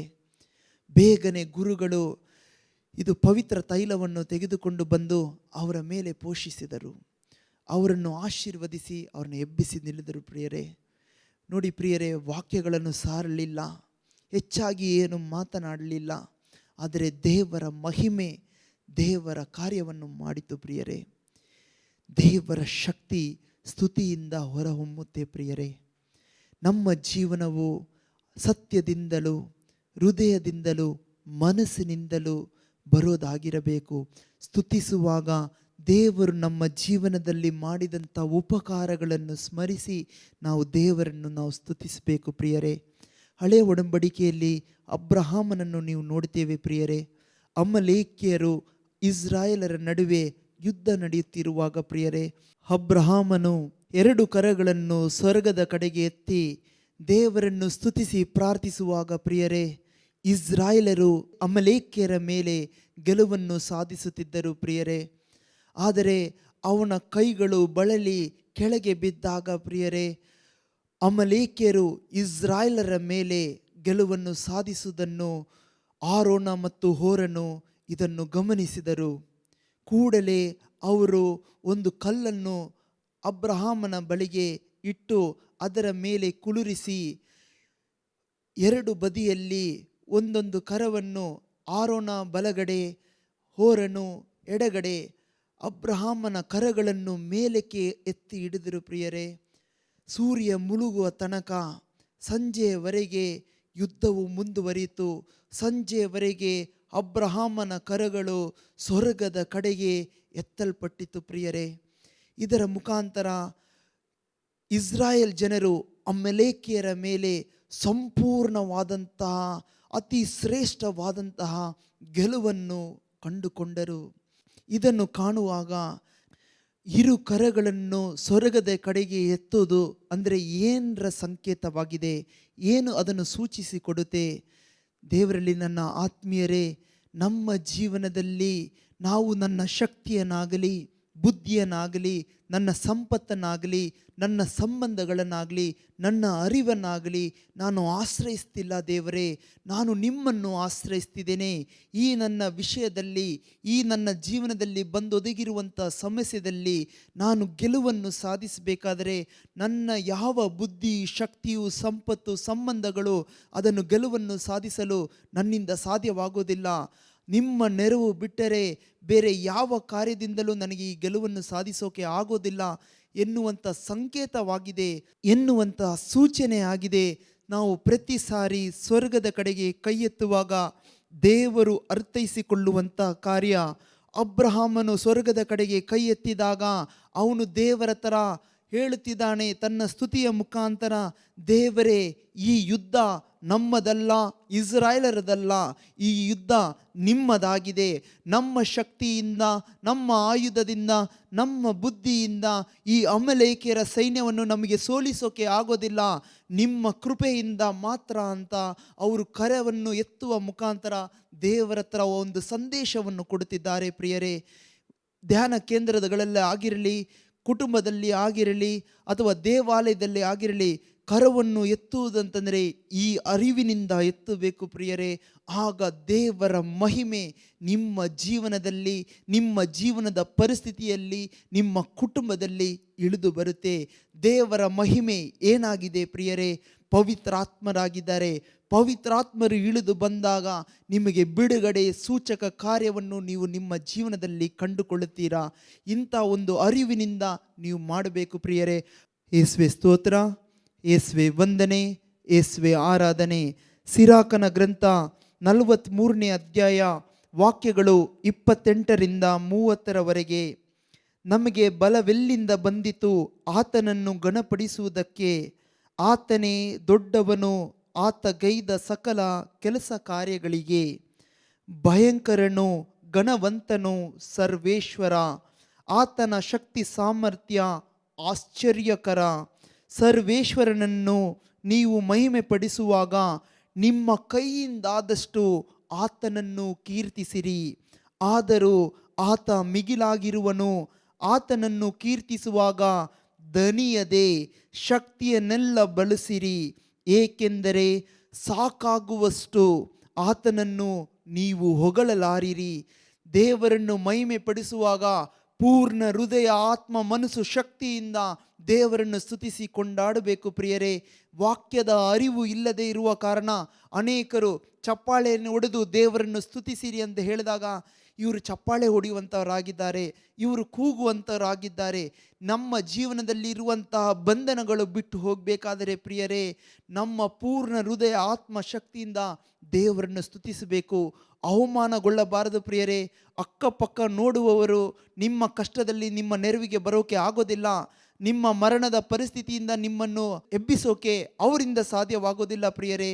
ನಿಮ್ಮನ್ನು ರಕ್ಷಿಸುವಂತಹ, ನಿಮ್ಮನ್ನು ಪರಿಪಾಲಿಸುವಂತಹ, ನಿಮ್ಮನ್ನು ಪೋಷಿಸುವಂತಹ ಆ ದೇವರನ್ನು ನೀವು ಮೈಮರೆತು ಸ್ತುತಿಸುವಾಗ ಪ್ರಿಯರೇ, ನಿಮ್ಮನ್ನು ನಿಮ್ಮ ಆ ಪರಿಸ್ಥಿತಿಯಿಂದ ಬಿಡುಗಡೆಯನ್ನು ಕೊಡುತ್ತಾರೆ. ನೀವು ಮೈಮರೆತು ಸ್ತುತಿಸುವಾಗ ನಿಮ್ಮ ಸುತ್ತಲೂ ಇರುವಂತಹ ಪ್ರತಿಯೊಬ್ಬರಿಗೆ ಸರಿಯಾಗಿ ಅದು ತಿಳಿದು ಬರುತ್ತೆ ಪ್ರಿಯರೇ. ಈ ಶಕ್ತಿ ನಿಮ್ಮ ಜೀವನದಲ್ಲಿ ಬಂದಂತಹ ಬಿಡುಗಡೆ ಅದು ಸರ್ವೇಶ್ವರನ ಕೃಪೆಯಿಂದ ಅಂತ ಗೊತ್ತಾಗುತ್ತೆ. ನೀವು ಮೌನವಾಗಿದ್ದು ನೀವು ಪ್ರಾರ್ಥಿಸುವಾಗ ದೇವರು ಆಲಿಸೋದಿಲ್ಲ ಅಂತಲ್ಲ ಪ್ರಿಯರೇ, ಆದರೆ ನಿಮ್ಮ ಜೀವನದಲ್ಲಿ ಬಂದಂಥ ಆಶೀರ್ವಾದವನ್ನು ನೀವು ದೇವರಿಗೆ ಮಹಿಮೆ ಪಡಿಸ್ತಿಲ್ಲ ಪ್ರಿಯರೇ. ನೀವು ಮೌನವಾಗಿ ಇರ್ತಿದ್ದೀರಿ, ನೀವು ಅದಕ್ಕೆ ತಕ್ಕ ಸಾಕ್ಷಿಯನ್ನು ಹೇಳುತ್ತಿಲ್ಲ. ಆದರೆ ನೀವು ಉಚ್ಚವಾಗಿ ಸ್ವರದಲ್ಲಿ, ಶಕ್ತಿಯಲ್ಲಿ ನೀವು ಸ್ತುತಿಸುವಾಗ ಪ್ರಿಯರೇ, ಆ ಸ್ತುತಿಯೇ ದೇವರನ್ನು ಅದ್ಭುತ ಆಗೋ ಮುಂಚೆನೇ ನೀವು ದೇವರನ್ನ ಮಹಿಮೆ ಪಡಿಸ್ತಿದ್ದೀರಿ ಪ್ರಿಯರೇ. ಅದು ನಿಮ್ಮ ವಿಶ್ವಾಸವನ್ನು ತೋರಿಸಿಕೊಡುತ್ತೆ. ವಿಶ್ವಾಸ ಇಲ್ಲದೆ ದೇವರನ್ನು ಮೆಚ್ಚಿಸೋಕೆ ಸಾಧ್ಯವಿಲ್ಲ ಪ್ರಿಯರೇ. ನೀವು ಸಂಕೋಚಪಟ್ಟು ಅಕ್ಕಪಕ್ಕ ಇರೋರ ಬಗ್ಗೆ ಆಲೋಚನೆ ಮಾಡಿದರೆ ನಿಮಗೆ ನಿಜಕ್ಕೂ ನಿಮ್ಮ ಕಷ್ಟಕ್ಕಿಂತ ನಿಮ್ಮ ಘನತೆ, ಗೌರವ, ನಿಮ್ಮ ಸ್ಥಾನ, ಅಂತಸ್ತು ನಿಮಗೆ ಜಾಸ್ತಿ ಆಗಿದೆ ಪ್ರಿಯರೇ. ನಿಮಗೆ ಬಿಡುಗಡೆನೇ ನನಗೆ ಬೇಡ ಅಂತ ನೀವು ಇಂಡೈರೆಕ್ಟ್ ಆಗಿ ಹೇಳದೇನೆ ಹೇಳ್ತಿದ್ದೀರಿ. ಏನಕ್ಕೆಂದರೆ ನನಗೆ ಸಮಾಜದಲ್ಲಿ ಉತ್ತಮವಾದ ರೀತಿಯಲ್ಲಿ ಕಂಡುಕೊಂಡ್ರೆ ಸಾಕು, ಈ ಕಷ್ಟ ನಾನು ಅನುಭವಿಸೋಕ್ಕೆ ನಾನು ಸಿದ್ಧನಿದ್ದೇನೆ ಅಂತ ನೀವು ಹೇಳದೆ ಹೇಳ್ತಿದ್ದೀರಿ ಪ್ರಿಯರೇ. ಕೊಟ್ಟಂಥ ದೇವ್ರನ್ನ ಮಹಿಮೆ ಪಡಿಸೋಕೆ ಸಂಕೋಚ ಎಂದಿಗೂ ಪಡಬಾರದು ಅಂತ ಈ ವಾಕ್ಯಗಳ ಮುಖಾಂತರ ದೇವರು ನಮಗೆ ತಿಳಿಸ್ತಿದ್ದಾರೆ. ಚಪ್ಪಾಳೆ ಹೊಡೆದು ದಾವೀದ ಅರಸ ಹೇಗೆ ದೇವ್ರನ್ನ ಗಣಪಡಿಸಿದ ಪ್ರಿಯರೇ ನೋಡಿ. ಕೇವಲ ಕುರಿ ಗಾಯಿಸುತ್ತಿದ್ದಂಥ ಒಬ್ಬ ವ್ಯಕ್ತಿಯನ್ನು ಹಿಡಿದು ಇಸ್ರಾಯೇಲರಿಗೆ ರಾಜನನ್ನಾಗಿ ದೇವರು ಮಾಡಿದರು ಪ್ರಿಯರೇ. ಆ ಕೊಟ್ಟಂತಹ ದೇವರನ್ನ ಎಲ್ಲರ ಮುಂದೆ ಸ್ತುತಿಸಿ ಕೊಂಡಾಡಲು ಅವನು ಹಿಂಜರಿಯಲಿಲ್ಲ. ಅವನ ಶರೀರದಲ್ಲಿ ಇದ್ದಂತಹ ಬಟ್ಟೆ ಕಳಚಿ ಬಿದ್ದಾಗ ಅದರ ಬಗ್ಗೆ ಅವನಿಗೆ ಗಮನ ಹೋಗಲಿಲ್ಲ. ಅದರ ಅರ್ಥ ಏನು ಪ್ರಿಯರೇ? ಅವನ ಮನಸ್ಸು, ಅವನ ಬುದ್ಧಿ, ಅವನ ಆಲೋಚನೆ, ಅವನ ಹೃದಯ ಸಕಲವು ದೇವರಲ್ಲಿ, ದೇವರಿಗಾಗಿ ಇತ್ತು ಪ್ರಿಯರೇ. ನಮ್ಮ ಜೀವನದಲ್ಲಿ ನಾವು ಚರ್ಚ್ಗಳಲ್ಲಿ ಆಗಿರಲಿ, ಧ್ಯಾನ ಕೇಂದ್ರಗಳಲ್ಲಾಗಿರಲಿ, ಪ್ರಾರ್ಥನಾ ತಂಡದಲ್ಲಾಗಿರಲಿ, ನಮ್ಮ ಗಮನ ಎಲ್ಲಿದೆ ಪ್ರಿಯರೇ? ಆ ಕೊಡುವಂತಹ, ಪರಿಪಾಲಿಸುವಂತಹ, ಪ್ರೀತಿಸುವಂತಹ ದೇವರ ಮೇಲೆ ಆಗಿದ್ದೇನಾ? ಇಲ್ಲಾಂದರೆ ಬಂದು ಸೇರಿರುವಂತಹ ಜನರ ಮೇಲೆ, ಗುರುಗಳ ಮೇಲೆ, ಕನ್ಯಾಸ್ತ್ರೀಯ ಮೇಲೆ ಆಗಿದ್ದೇನಾ ಪ್ರಿಯರೇ? ಇದರ ಬಗ್ಗೆ ನಾವು ಆಲೋಚನೆ ಮಾಡಬೇಕು. ಇಂಥ ಒಂದು ರೀತಿಯಲ್ಲಿ ಆಲೋಚನೆಯಿಂದ ನೀವು ದೇವರನ್ನು ಸ್ತುತಿಸುವವರು ಆಗಿದ್ದರೆ ಪ್ರಿಯರೇ, ನೀವು ಕಪಟವಾದ ಸ್ತುತಿಯನ್ನು ಮಾಡ್ತಿದ್ದೀರಿ. ನಿಮ್ಮಲ್ಲಿ ಸತ್ಯ ಇಲ್ಲ, ಆತ್ಮ ಪ್ರೇರಿತವಾದಂಥ ಯಾವ ಕಾರ್ಯವೂ ಅಲ್ಲಿ ನಡೆಯುತ್ತಿಲ್ಲ ಪ್ರಿಯರೇ. ನೀವು ನಿಮ್ಮನ್ನೇ ಮೈಮರೆಯಬೇಕು.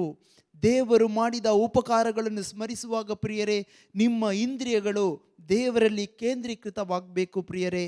ಇಂಥ ಒಂದು ಸ್ತುತಿ ನಿಮ್ಮಲ್ಲಿ ಇರುವಾಗ, ಇಂಥ ಒಂದು ಸತ್ಯದ ಜೀವನ, ಆತ್ಮ ಪ್ರೇರಿತ ಜೀವನ ನಿಮ್ಮಲ್ಲಿ ಇರುವಾಗ ಪ್ರಿಯರೇ, ನೀವು ಸ್ತುತಿಸುವಾಗ ನಿಮ್ಮ ಕುಟುಂಬದಲ್ಲಿ, ನಿಮ್ಮ ಪ್ರಾರ್ಥನಾ ತಂಡದಲ್ಲಿ, ನಿಮ್ಮ ಜೀವನದಲ್ಲಿ ದೇವರ ಮಹಿಮೆ ಇಳಿದು ಬರುವುದನ್ನು, ಬಿಡುಗಡೆ ಸೂಚಕ ಕಾರ್ಯಗಳು ಆಗುವುದನ್ನು ನೀವು ಕಂಡುಕೊಳ್ತೀರಾ ಪ್ರಿಯರೇ. ಯೇಸುವೆ ಸ್ತೋತ್ರ, ಯೇಸುವೆ ವಂದನೆ, ಯೇಸುವೆ ಆರಾಧನೆ. ದೇವರಲ್ಲಿ ನನ್ನ ಆತ್ಮೀಯರೇ, ಇನ್ನೊಂದು ವಿಷಯ ನಿಮ್ಮ ಗಮನಕ್ಕೆ ತರಬೇಕು ಅಂತ ಪವಿತ್ರಾತ್ಮರು ತಿಳಿಸಿಕೊಡುತ್ತಿದ್ದಾರೆ. ದೇವರಲ್ಲಿ ನನ್ನ ಆತ್ಮೀಯರೇ, ಯೇಸು ಸ್ವಾಮಿ ಗೆತ್ಸೇಮಿನ ತೋಪಿನಲ್ಲಿ ಒಬ್ಬಂಟಿಗನಾಗಿದ್ದಾಗ, ಹಾಗೂ ಯೇಸು ಸ್ವಾಮಿ 40 ದಿನ ಉಪವಾಸ ಮಾಡಿ ಗುಡ್ಡದ ಮೇಲೆ ಹಸಿದು ಒಬ್ಬಂಟಿಗನಾಗಿದ್ದಾಗ 2 ಸಾರಿ ಸೈತಾನು ಬಂದರು ಪ್ರಿಯರೇ. ಪ್ರಲೋಭನೆಗಳು ಬಂತು. ಆ ಪ್ರಲೋಭನೆಯನ್ನು ಜಯಿಸಿದ ಕೂಡಲೇ ಯೇಸು ಸ್ವಾಮಿಯನ್ನು ಸಂತೈಸಲು ದೇವದೂತರು ಇಳಿದು ಬಂದರು ಪ್ರಿಯರೇ. ದೇವದೂತರು ಇಳಿದು ಬಂದರು. ಪ್ರಲೋಭನೆ ನಮ್ಮ ಜೀವನದಲ್ಲಿ ಬರುವುದು ಇತರರ ಮುಖಾಂತರ ಪ್ರಿಯರೇ. ಸೈತಾನ್ ನೇರವಾಗಿ ಬಂದು ಪ್ರಲೋಭನೆ ಮಾಡೋದಿಲ್ಲ ಪ್ರಿಯರೇ. ಇತರರ ಮುಖಾಂತರ ಸೈತಾನ್ ಬಂದು ಪ್ರಲೋಭನೆ ಮಾಡ್ತಾನೆ. ಆ ಜನರನ್ನು ಮೆಚ್ಚಿಸಲು ನಮ್ಮ ಗಮನ, ನಮ್ಮ ಮನಸ್ಸು ಮಾಡಿದರೆ ಪ್ರಿಯರೇ, ದೇವದೂತರ ಅನುಭವ ನಮ್ಮ ಜೀವನದಲ್ಲಿ ಆಗೋದಿಲ್ಲ ಪ್ರಿಯರೇ. ದೇವರ ವಾಕ್ಯ ಹೇಳ್ತಿದೆ, ಲೋಕದೊಡನೆ ನಂಟು, ದೇವರೊಡನೆ ಹಗೆತನ ಪ್ರಿಯರೇ. ನಾವು ಯಾವಾಗಲೂ ಲೋಕದೊಂದಿಗೆ ಸಂಬಂಧವನ್ನು ಬೆಳೆಸಿಕೊಳ್ಳೋಕೆ, ಲೋಕದೊಂದಿಗೆ ಪ್ರಿಯವಾಗಿರೋಕೆ ಪ್ರಯತ್ನಿಸ್ತಿದ್ದೇವೆ ಪ್ರಿಯರೇ. ಈ ಕಾರ್ಯದಲ್ಲಿ ನಾವು ದೇವರ ಮನಸ್ಸನ್ನು ನೋವಿಸುತ್ತಿರುವುದು ನಮಗೆ ಮರೆಯಾಗಿ ಬಿಟ್ಟಿದೆ. ಸೇತಾನು ಅದು ಮರೆ ಮಾಡಿಬಿಟ್ಟಿದ್ದಾನೆ ಪ್ರಿಯರೇ. ದೇವರು ಎಲ್ಲವನ್ನು ಅರ್ಥೈಸಿಕೊಳ್ಳುತ್ತಾರೆ, ಆದರೆ ಜನರು ಅರ್ಥೈಸಿಕೊಳ್ಳೋದಿಲ್ಲ. ಎಲ್ಲವನ್ನು ಅರ್ಥೈಸುವಂಥ ದೇವರ ಮನಸ್ಸನ್ನು ನೋವಿಸೋದು ನಮ್ಮ ಜೀವನದ ಅಭ್ಯಾಸ ಆಗಿಬಿಟ್ಟಿದೆ ಪ್ರಿಯರೇ. ಯಾರು ಏನು ಮಾಡದೇ ಇರುವಂಥವ್ರನ್ನ ಮೆಚ್ಚಿಸಿ ಸಂತೋಷಪಡಿಸಿ ನಾವು ಜೀವಿಸ್ತಿದ್ದೇವೆ. ಅವರಿಂದ ನಮ್ಮ ಕಷ್ಟದಲ್ಲಿ ಏನು ಮಾಡೋಕ್ಕೆ ಆಗೋದಿಲ್ಲ, ಆದರೆ ಕೂಡ ನಾವು ಅವ್ರನ್ನ ಆಶ್ರಯಿಸ್ತಿದ್ದೇವೆ. ನಮ್ಮ ಜೀವನದ ಪ್ರತಿ ಕ್ಷಣವನ್ನು ಪರಿಪಾಲಿಸಿ ನಡೆಸುತ್ತಿರುವಂತಹ ದೇವರ ಮನಸ್ಸನ್ನು ಸದಾ ಇತರರಿಗಾಗಿ ನೋವಿಸುವಾಗ ನಮಗೆ ಯಾವ ಸಂಕೋಚವೂ, ಯಾವ ನೋವು, ಯಾವ ಬೇಸರವೂ ಇಲ್ಲ ಪ್ರಿಯರೇ. ಇದರ ಬಗ್ಗೆ ನಾವು ಗಮನ ಕೊಡಬೇಕು. ನಮ್ಮ ಅಂತರಂಗವು ಶುದ್ಧವಾಗಬೇಕು ಪ್ರಿಯರೇ. ನಮ್ಮ ಆಲೋಚನೆಗಳು ನೇರವಾಗಬೇಕು, ಅದು ಸತ್ಯದಿಂದ ಕೂಡಿರಬೇಕು. ಇಲ್ಲಿ ಕೀರ್ತನೆಗಾರ ದಾವೀದ ಅರಸ ಹೇಳ್ತಿದ್ದಾನೆ, ಕೀರ್ತನೆ 34 ವಾಕ್ಯ 7ರಲ್ಲಿ, ದೇವರಲ್ಲಿ ಭಯಭಕ್ತಿ ಇರುವವರ ಸುತ್ತಲೂ ದೇವದೂತರು ಬಂದಿಳಿತಾರೆ. ದೇವರಲ್ಲಿ ಭಯಭಕ್ತಿ ಇರುವವನ ಸುತ್ತಲೂ ದೇವದೂತರು ಬಂದಿಳಿತಾರೆ. ನಮ್ಮ ಜೀವನದಲ್ಲಿ ಯಾವ ದೇವದೂತರ ಅನುಭವ ನಮಗೆ ಏನಕ್ಕೆ ಇಲ್ಲ ಪ್ರಿಯರೇ? ನಮಗೆ ದೇವರಲ್ಲಿ ಭಯ ಇಲ್ಲ. ಇತರರ ಬಗ್ಗೆ ಭಯಪಡ್ತೇವೆ. ಅವ್ರು ಏನು ಅನ್ಕೊಂತಾರೆ, ಇವ್ರು ನಮ್ಮ ಬಗ್ಗೆ ಏನು ಆಲೋಚನೆ ಮಾಡ್ತಾರೆ, ನಾವು ಹಂಗೆ ನಡ್ಕೊಂಡ್ರೆ ನಾಳೆ ಅವ್ರು ನಮ್ಮ ಮುಖ ನೋಡ್ತಾರಾ, ನಾಳೆ ನಮಗೆ ಅವರು ಸಹಾಯ ಮಾಡ್ತಾರಾ ಎನ್ನುವಂಥ ಆಲೋಚನೆಗಳಿಂದ ನಾವು ದೇವರನ್ನ ಮರೆತು ಜನರನ್ನ ಭಯಪಟ್ಟು ಜೀವಿಸ್ತಿದ್ದೇವೆ ಪ್ರಿಯರೇ. ಅದಕ್ಕೆ ನಮ್ಮ ಜೀವನದಲ್ಲಿ 5 ರೊಟ್ಟಿ 5,000ಕ್ಕೆ ತಕ್ಕಂತೆ ನಮ್ಮ ಜೀವನದಲ್ಲಿ ಕೊರತೆಗಳಿಲ್ಲದೆ ಜೀವಿಸೋಕ್ಕೆ ಆಗ್ತಿಲ್ಲ ನಮಗೆ. ಪ್ರತಿ ದಿನ ಪ್ರತಿ ವಿಷಯದಲ್ಲೂ ಕೊರತೆಗಳಿದೆ. ಏನಕ್ಕೆಂದರೆ ನಮ್ಮಲ್ಲಿ ದೇವ ಭಯ ಇಲ್ಲ. ಆದರೆ ಯೇಸು ಸ್ವಾಮಿಯಲ್ಲಿ ಏನಿತ್ತು ಪ್ರಿಯರೇ? ದೇವ ಭಯ ಇತ್ತು. ಈ ಲೋಕದಲ್ಲಿ ಯೇಸು ಸ್ವಾಮಿ ಮಾನವನಾಗಿ ಬಂದಾಗ ತಾನು ನುಡಿದಂತಹ ಮಾಡಿದಂತಹ ಪ್ರತಿಯೊಂದು ಕಾರ್ಯಗಳು ದೇವ ಸಂಕಲ್ಪಕ್ಕೆ, ದೇವ ಯೋಜನೆಗೆ, ದೇವ ಚಿತ್ತಕ್ಕೆ ತಕ್ಕಂತೆ ಆಗಿತ್ತು ಪ್ರಿಯರೇ. ಅದರ ಸೂಚನೆ ಏನಂತ ತೋರಿಸಿಕೊಡುತ್ತೆ? ಅವರಲ್ಲಿ ದೇವ ಭಯ ಇತ್ತು. ಅದಕ್ಕೆ ಅವರ ಸುತ್ತಲೂ ದೇವದೂತರು ಬಂದಿಳಿದರು. ನೋಡಿ, ಹಸಿದಿದ್ದಂಥ ಯೇಸು ಸ್ವಾಮಿಗೆ ಪ್ರಲೋಭನೆ ಬಂತು. ಆ ಪ್ರಲೋಭನೆಯನ್ನು ಜಯಿಸಿದಾಗ ದೇವದೂತರು ಬಂದು ಯೇಸು ಸ್ವಾಮಿಯನ್ನು ಸಂತೈಸಿದರು. ಗೆತ್ಸೆಮಿನ ತೋಪಿನಲ್ಲಿ ಕೂಡ ಹಾವು ಬಂದಿದ್ದನ್ನು ನೀವು ಕಂಡಿದ್ದೀರಿ ಪ್ರಿಯರೇ, ಕೇಳಿದ್ದೀರಿ. ಸೈತಾನ ಪ್ರಲೋಭನೆಗೆ ಒಳಪಡಿಸ್ತಿದ್ದಾನೆ ಪ್ರಿಯರೇ.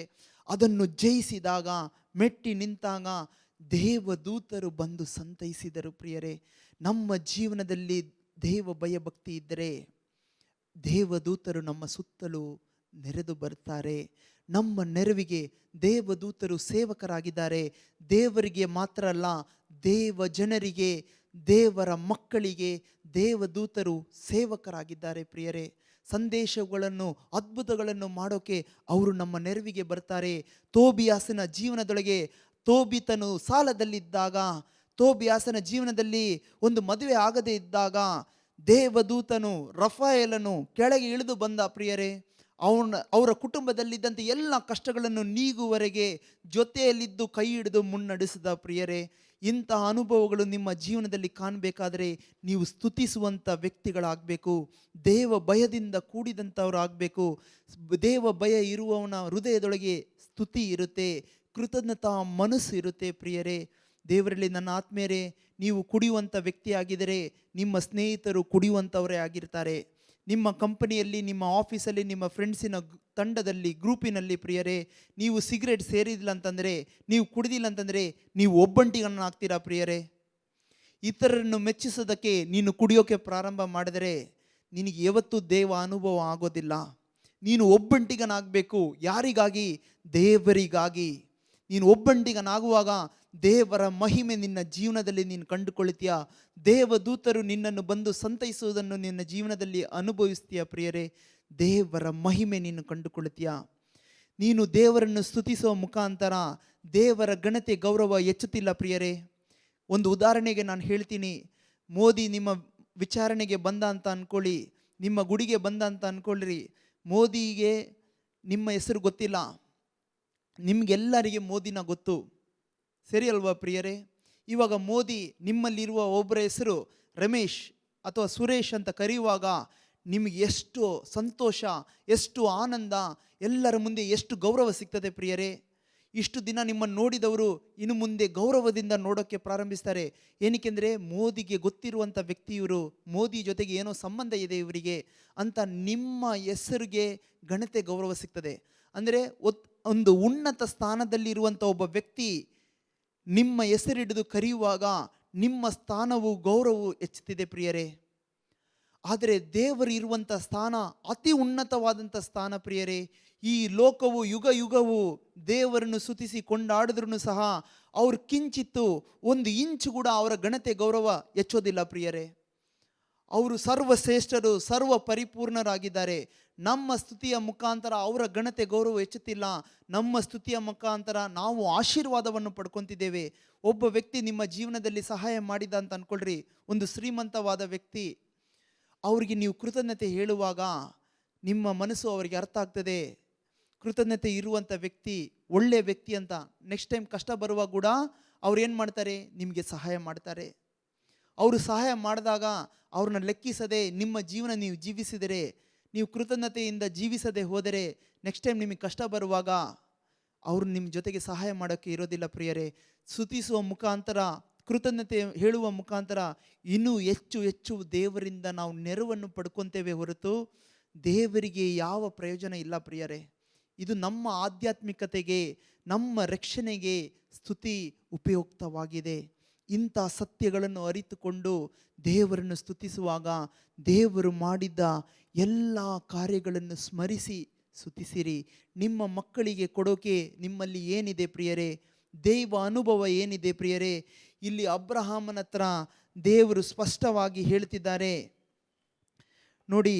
ವಿಮೋಚನಾ ಕಾಂಡ 17ನೇ ಅಧ್ಯಾಯ ವಾಕ್ಯ 14.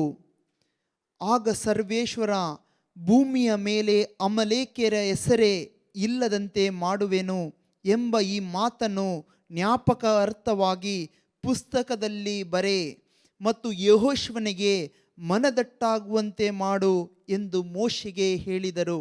ದೇವರಲ್ಲಿ ನನ್ನ ಆತ್ಮೀಯರೇ, ಮೋಶೆ ಇರು ಕರಗಳನ್ನು ಸ್ವರ್ಗದ ಕಡೆಗೆತ್ತಿ ಪ್ರಾರ್ಥಿಸುತ್ತಿರುವಾಗ ಆಯುಧಗಳನ್ನು ಹಿಡ್ಕೊಂಡು ಸೈನ್ಯವನ್ನು ಮುನ್ನಡೆಸಿದ್ದು ಯೆಹೋಶುವ ಪ್ರಿಯರೇ. ಅವನು ಯೌವನಸ್ಥನಾಗಿದ್ದ, ಅವನು ಯುದ್ಧ ಮಾಡುತ್ತಿದ್ದ. ಅವನ ಮನಸ್ಸಿನಲ್ಲಿ ಒಂದು ಆಲೋಚನೆ ಬಂದಿರ್ಬೋದು, ಅವನ ಶಕ್ತಿಯಿಂದ ಬುದ್ಧಿಯಿಂದ ಈ ಕಾರ್ಯವು ಆಗಿದೆ ಅಂತ. ಮೋಸೆ ಹತ್ರ ದೇವರು ಸ್ಪಷ್ಟವಾಗಿ ಹೇಳ್ತಿದ್ದಾರೆ, ದೇವರು ಮಾಡಿರುವಂಥ ಕಾರ್ಯವನ್ನು ನೀನು ಪುಸ್ತಕದಲ್ಲಿ ಬರೆ. ದೇವರ ಮಹಿಮೆ ಹೇಗೆ ಇಸ್ರಾಯೇಲ್ ಜೊತೆಗಿದ್ದು ಇಸ್ರಾಯೇಲರನ್ನು ಈ ಗೆಲುವನ್ನು ಸಾಧಿಸಿದನ್ನೋದನ್ನು, ಈ ದೈವ ಅನುಭವವನ್ನು ಬರೆದಿಡು. ಹಾಗೂ ಯೆಹೋಶುವನು ಯುದ್ಧ ಮುಗಿಸಿ ಬಂದಾಗ ಅವನಿಗಿದನ್ನು ಮನದಟ್ಟಾಗಿಸು. ಅವನು ಅದನ್ನು ಅರ್ಥೈಸಿ ಅದು ಅವನ ಜೀವನದಲ್ಲಿ ಜೀರ್ಣ ಆಗಬೇಕು. ಇದು ನಾನಲ್ಲ, ನನ್ನ ಶಕ್ತಿ ಅಲ್ಲ, ನನ್ನ ಸೈನ್ಯದ ಬಲ ಅಲ್ಲ, ಇದು ದೈವ ಶಕ್ತಿಯಿಂದ ಯುದ್ಧವನ್ನು ಗೆದ್ದಿದ್ದು ಎನ್ನುವಂಥ ಅರಿವನ್ನು ಕೊಡು. ನಿಮ್ಮ ಜೀವನದಲ್ಲೂ ನನ್ನ ಜೀವನದಲ್ಲೂ ಅನೇಕ ಯುದ್ಧಗಳಿದೆ, ಅನೇಕ ಸಮಸ್ಯೆಗಳಿದೆ ಪ್ರಿಯರೇ. ಪ್ರತಿಯೊಂದನ್ನು ದೇವರಲ್ಲಿ ಆಶ್ರಯಿಸಿ ನಾವು ಗೆಲ್ಲುವಾಗ ಪ್ರಿಯರೇ, ಅದು ದೈವ ಅನುಭವವಾಗುತ್ತದೆ. ಈ ಅನುಭವಗಳು ನಾವು ಬಾಯಿ ತೆರೆದು ನಮ್ಮ ಮಕ್ಕಳಿಗೆ ಮಾತಾಡಬೇಕು. ಅದು ಅವರಿಗೆ ಮನದಟ್ಟಾಗಿದ್ದೇನಾ ಅಂತ ನಾವು ಅರ್ಥೈಸಿಕೊಳ್ಳಬೇಕು ಪ್ರಿಯರೇ. ಆಗ ಮಾತ್ರ ವಿಶ್ವಾಸವನ್ನು ಆ ಸರ್ವೇಶ್ವರ ದೇವರನ್ನೇ ಅವರಿಗೆ ಕೊಡುಗೆಯಾಗಿ ಕೊಟ್ಟಿದ್ದೇವೆ. ಇವತ್ತಿಲ್ಲ ನಾಳೆ ಸತ್ತು ನಾವು ಮಣ್ಣಾಗಬೇಕು ಪ್ರಿಯರೇ. ಆದರೆ ನಮ್ಮ ಮಕ್ಕಳು ದೇವರ ಕೈ ಹಿಡಿದು ಜೀವಿಸಬೇಕು, ದೇವರನ್ನು ಅನುಭವಿಸಬೇಕು. ಅವರ ಮಹಿಮೆ, ದೇವರ ಮಹಿಮೆ ಅವರ ಜೊತೆಗೆ ದೈನಂದಿನ ಮುಂದುವರಿಬೇಕು. ಇಂಥ ಒಂದು ಮನಸ್ಸು, ಆಸೆ ನಮ್ಮದಾಗಲಿ. ದೇವರು ನಮ್ಮೆಲ್ಲರನ್ನು ಹೇರಳವಾಗಿ ಆಶೀರ್ವದಿಸಲಿ. ಪಿತಾ, ಸುತ ಮತ್ತು ಪವಿತ್ರಾತ್ಮರ ನಾಮದಲ್ಲಿ ಆಮೇನ್.